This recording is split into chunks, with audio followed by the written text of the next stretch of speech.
But, hey, so we've been talking about the Lions, right? And the additions to the cornerback room. But the talk is starting, Spenny.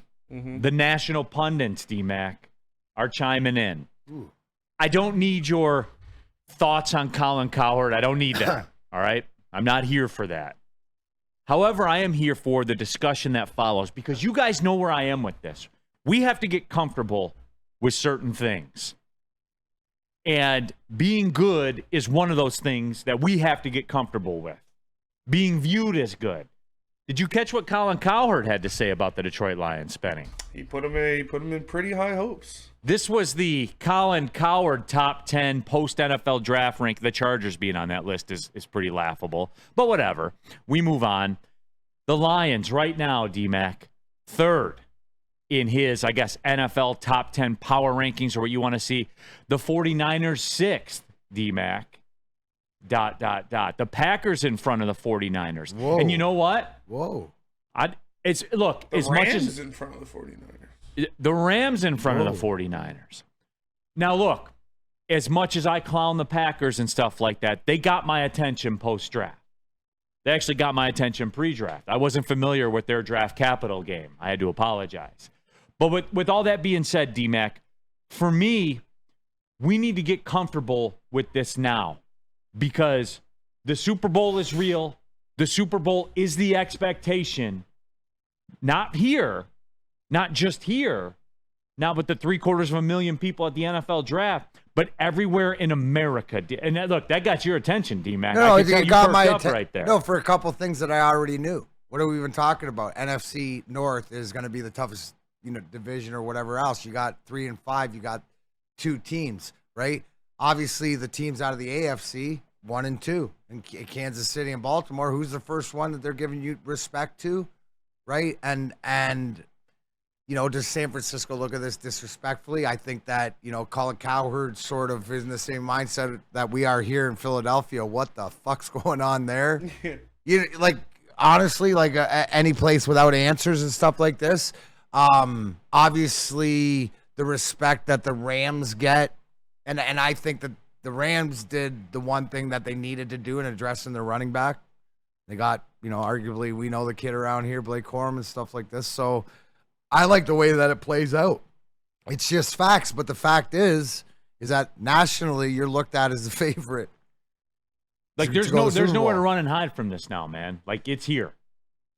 Right. And it's sort of like, okay, but your owner, Sheila, stood up and fired the first shot and said, Super Bowl league, we're coming. Well, that's our expectation. So she's like, let's go. She started it. I mean, that's it. So and you know what? She's like Leonidas, 300, lead you into battle, right? And because you got everybody behind her. Players, fans, organization, they're all on the same page. They want the smoke, and they're ready for this is what they want. They wouldn't have asked it or said, look at the difference in the narrative coming out of Alan Park and Brad Holmes and Dan Campbell and then Steve Yzerman, right? The different how the build goes in different leagues. It's just time, and we got to lay another foundation, and now we're working on the first floor and the second floor. No, NFL, it's like, no, we're ready. This is us, our smoke, and especially because I have this experience of doing it to yourself. What do I mean by that? When they look at this offseason, whenever they're together, they knew what they let go in that San Francisco game. You look at it, what did I do? How can I be better? Because I did that to myself, right? They didn't do it to us.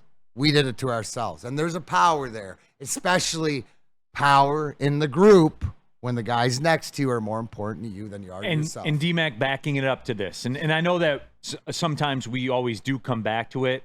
And I brought this up to you before, where you say, you look around the room and you say, we did it to ourselves. A referee didn't do this to us. Because I've always asked you about that, right? Fans blow refereeing way more out of proportion than players do. Well, it's accountability, and it's sort of like, I don't know, maybe it's Gen X as a man being raised. Is that am I going to take responsibility or am I going to fucking fault blame? Right. Because if I don't want it to happen again or whatever, I got to look and clean, and what can I do better? And that's always been an interesting dynamic to me because I've been both. Like, I'm a fan. I work for teams and travel with teams, so I've seen it play out the exact same way, even in, college basketball. And they're kids. Some of them are kids. They're 18 years old, and they're able to digest what happens. You don't see them throwing a fit and stuff like that. It's just, but that's part of the maturity, right? Like when you become a good team, that's the way you work. And I think at a fan base, there's a parallel for that with us. Like last year when they won that playoff game, and that clip went viral of the guy, crying, and I got emotional about it. Like we all did. Because we haven't been there. It's new water. There's something that in this world right now that's so divisive. You know what I mean? That's the one thing that we all, no matter what age in this area, in this town, no matter what your political affiliation, unless you're 70 plus, your Michigan State affiliation, doesn't matter. Everybody forget about it. Exactly. Yeah, exactly. You could have the Saturday before, you could have the rivalry, which you did. You have the rivalry game, and it's FU and FU and FU and FU, and the next day on Sunday, we're all drinking together and eating together and cheering on the Lions. No, and that's. But I think the point of the story is this: as a fan base, D-Mac, we have to kind of take on that identity, like crying at the playoff games and stuff like that. And I did it. Like, I'm with you, but not anymore. Because I'm working on me. You know what I'm saying? But that's the one, like, why can't we have that, like, togetherness? Now it's the expectations. We're not going to be there because we don't have to cry because it's not that first emotional thing. You're in it now. And that's what I'm driving at, D-Mac. Like, but I think we know that. I think that for the most part, as a Lions fan base, right, and new stuff, but we're getting acclimated to this, that this is the norm of what this organization produces to us, and we keep showing up, and I think we are understanding that patience a little bit. Now, season's got to play itself out, and trust me, you go 0-2 or whatever like this, people are going to want heads to roll, but that's sports. Greg Alspaugh, it's a hype. He says he's hype. So there's that out there in the chat as well, and certainly everybody is. But that's kind of my point. Like, and I see this around with other fan bases. And after the Thursday night game, when they beat the Chiefs to open the season, I just flipped on like Kansas City talk radio for 10 minutes, 15 minutes, just because I wanted to get the gauge of of their fans who have been there, done that, got the T-shirts, got the hats, all of it. And like they weren't crying about, you know what I'm saying? Like they weren't crying about losing or anything like that because they know what it takes. I think my main statement is, as a fan, I know what it takes now. And what did they do? They won the Super Bowl. First game of the year and won the Super Bowl. Would you take that?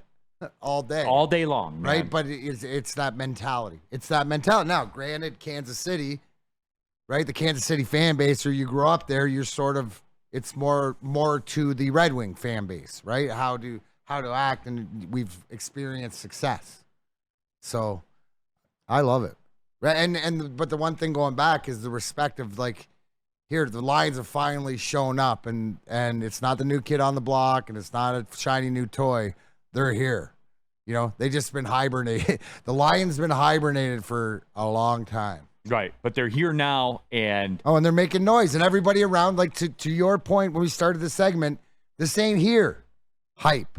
This is national hype by all these national pundits. And Colin Cowherd, whatever you think about him or not, just puts you on top of the NFC.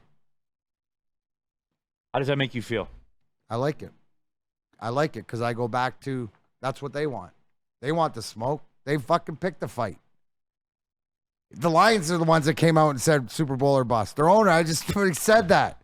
Let's go. That's the mentality. So you know what? Welcome to the club. Because that was our Red Wing mentality. Going to training camp and Stanley Cup, or else everything else sucked. Like, or else you bad year. Are we prepared for that as fans? No, because it's going to be new too. Okay. But we'll learn, because this ain't a one and done.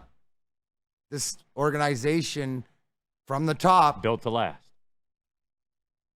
Built to be here. Dude, and that's why Sheila, God damn it, she should have flowers every week. because it's her, right? Brad Holmes, yes, is the greatest hire, whatever like this, but it's the person that finally said enough's enough. Enough is enough, and then acted on it. Woodward Sports chat thread, Dad with Tourette's, all in all caps. All 4 NFC North teams got better. I really wish people would accept this. Packers had elite free agent class, very good draft class, it appears, and had a good team last year. And Dad with Tourette's like, yeah, I agree with you on that. 100% I do. One of the NFC North teams, though, their quarterback draft decision will let them down. Guaranteed. I don't, you can project. I have more questions about J.J. McCarthy, I guess, than most because I'm a, quote, hater. But with all that being said, the math says one of them's going to be a bust. It just does. So, no, I agree with you. I'm not scared of them per se, but they did. And it sucks because I wanted Packer fans to have to deal with the pain just for a couple of years. I just want them to deal with the pain for a couple of years. They are going to have to deal with the pain of the Lions for the next 2 or 3 years for sure.